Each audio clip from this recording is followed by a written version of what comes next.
7 Money Secrets You Were Never Taught in School. The conventional education system teaches you how to read, write a report, divide fractions, and more. But did you learn about making money, or saving money, or where your money goes after you earn it? It is quite rare that schools teach us how to manage our personal finances. However, how you handle your finances today will affect your financial reality tomorrow. So make sure you're on the right track.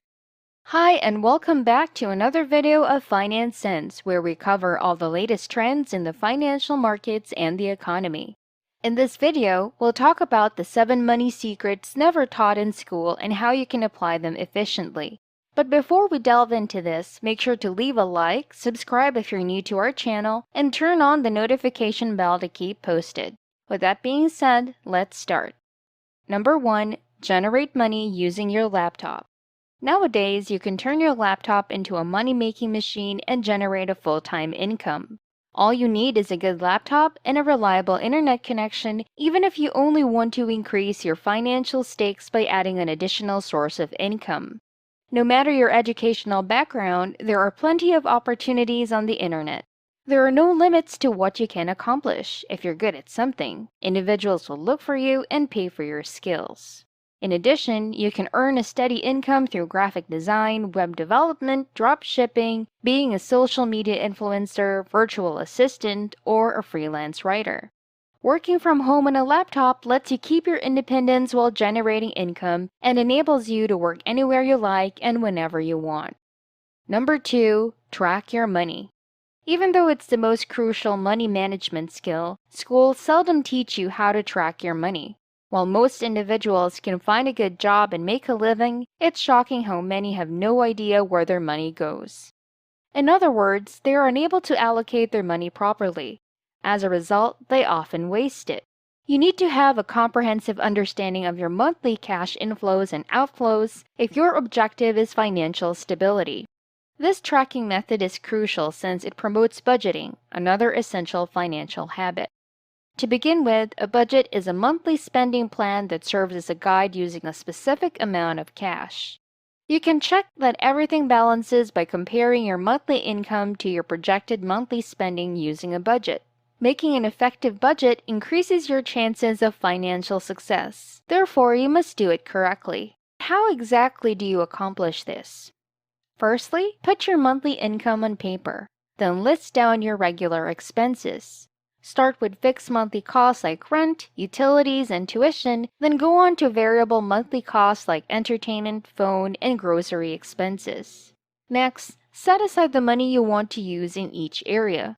Make sure to do this in a fashion that leaves you with 20% or more additional income for savings.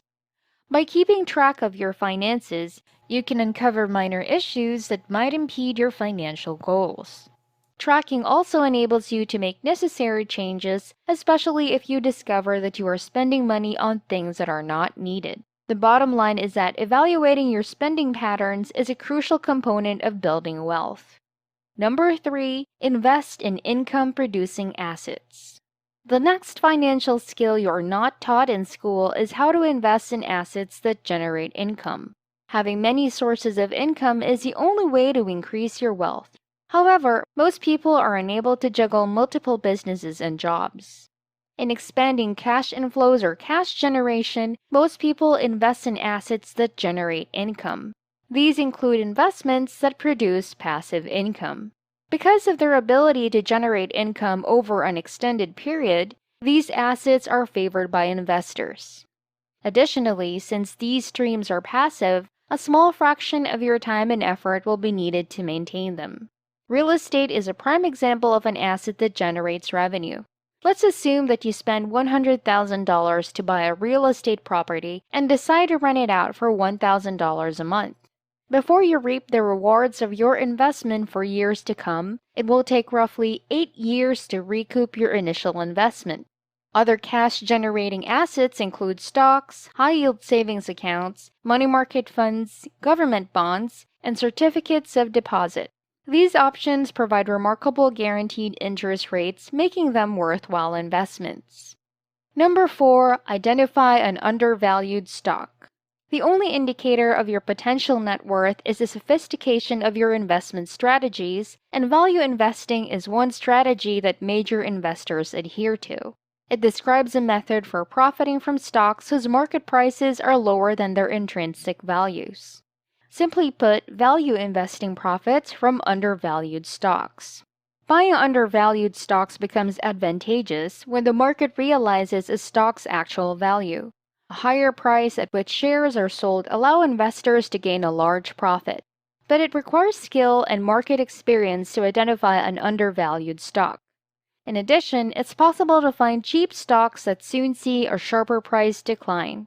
You can compare shares at several firms in the same industry, which is the first and most apparent strategy you can employ. A stock may be cheap for the first time if most shares trend higher. Second, a company's financial records can serve as a reliable indicator of its financial position. Examine the company's income statements and quarterly earning reports before purchasing a stock. These records display a business's profitability in contrast to its rivals. By evaluating a company's financial position, you may notice a steady upward swing in its annual earnings, which is often a good sign, especially if their profits are high and their debts are low. You're headed in the right direction. The price-dividend yield and ratios are two more techniques that you can use to spot an undervalued stock. If the ratio between the market price per share and the book price per share is less than 1, the stock may be undervalued. Number 5, be prepared for recessions. Economic downturns are probably foreign to you if you haven't studied economics. But if you've lived long enough, I'm certain you've witnessed a period when the economy enters a down. An economic downturn, usually referred to as a recession, frequently has a negative impact on employment, stock market activity, and business operations. In this period, employment opportunities disappear and companies go out of business. Additionally, stock values fall, causing investors to suffer devastating losses. It's not all doom and gloom though, since you can really get ready for a downturn in the economy. Having an emergency fund is among the finest methods to do this. The problem is it's hard to anticipate when a downturn will occur.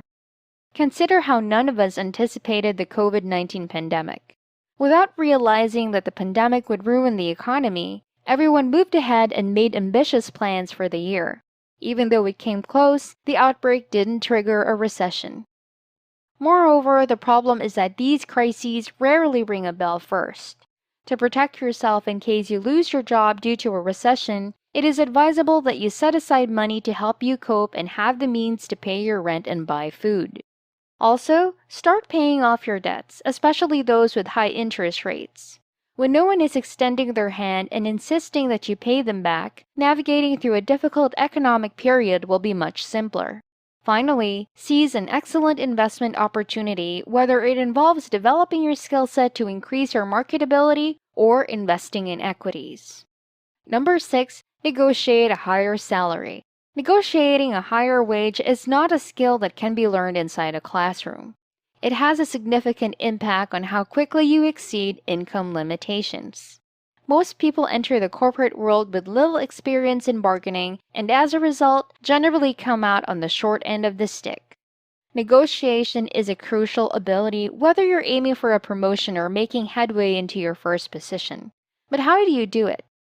First, always be aware of your market value. This is an excellent place to start if you're just starting in the field. The market value of your qualifications is determined by the average income of professionals in your industry. Visit websites like Indeed and Glassdoor and list the incomes from lowest to highest. Then you can decide on a value that appears fair without undervaluing or exaggerating yourself. Make sure you decide on a precise number as you proceed. Walking about the periphery might give the impression that you are uncertain or uninformed about the field you are pursuing. Furthermore, confidence is essential while negotiating. It always establishes a favorable precedent for negotiations. No matter how terrifying the other side is, maintain your composure. Present your credentials and make a compelling argument using your skill set, accomplishments, and work history if it's your first job. Do the same if you're aiming for a pay raise at your current position based on the value you've already given to the firm. Additionally, feel free to include any awards or positive remarks you have earned from your present or previous jobs. Lastly, don't be aggressive, but also don't be a pushover. Number 7, learn about your finances. School won't teach you how to learn these crucial financial lessons for yourself despite not teaching you any of them. But today, knowing about personal finance is simple thanks to the internet.